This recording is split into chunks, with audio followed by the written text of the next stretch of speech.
कहते हैं कि एक बहुत बड़े सेठ ने एक ऐसे शख्स को नौकर रखा हुआ था जो दिमाग का थोड़ा कमजोर था। जब अमीर सेठ काम काज से फारिग होकर घर आता तो अपनी थकावट दूर करने के लिए उस भोले नौकर से उलटे सीधे सवाल करता।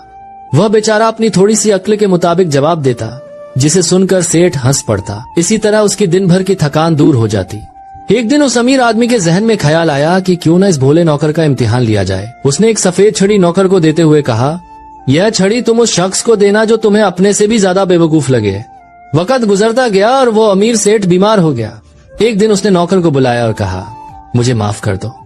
थोड़े से पैसों का लालच देकर कुछ देर की हंसी के लिए मैं तुम्हारे जज्बातों से खेलता रहा, तुमसे मजाक करता रहा। यह सुनकर नौकर की आंखों में आंसू आ गए। वह बोला, मालिक आप ऐसी बातें क्यों कर रहे हैं? सेठ ने जवाब दिया, मैं बहुत दूर जा रहा हूँ। नौकर बोला, क्या जहाज पर जा रहे हो? सेठ उदास होकर बोला, वहाँ न जहाज से जाया जाता है न गाड़ी से, बस मुल्कुल मौत आएगा और मुझे ले जाएगा।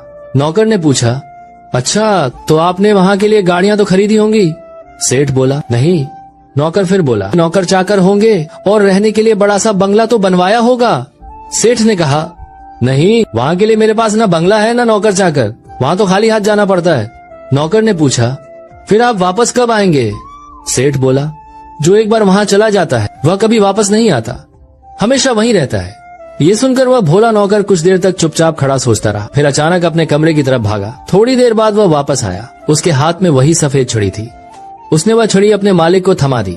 सेठ ये देखकर हैरान रह गया और पूछने ही वाला था कि नौकर बोला, मालिक पहले आपने मुझे यह छड़ी दी थी और कहा था कि इसे उस शख्स को देना जो मुझसे ज्यादा बेवकूफ लगे। मालिक मुझे इस दुनिया में सबसे ज्यादा बेवकूफ आप ही लगे। जहाँ थोड़े समय के लिए रहना था वहाँ आपने दिन रात मेहनत करके आलीशान महल बनवाया, नौकर चाकर रखे, गाड़ियाँ खरीदी, और जहाँ हमेशा के लिए रहना था वहाँ के लिए आपने कुछ भी नहीं कमाया।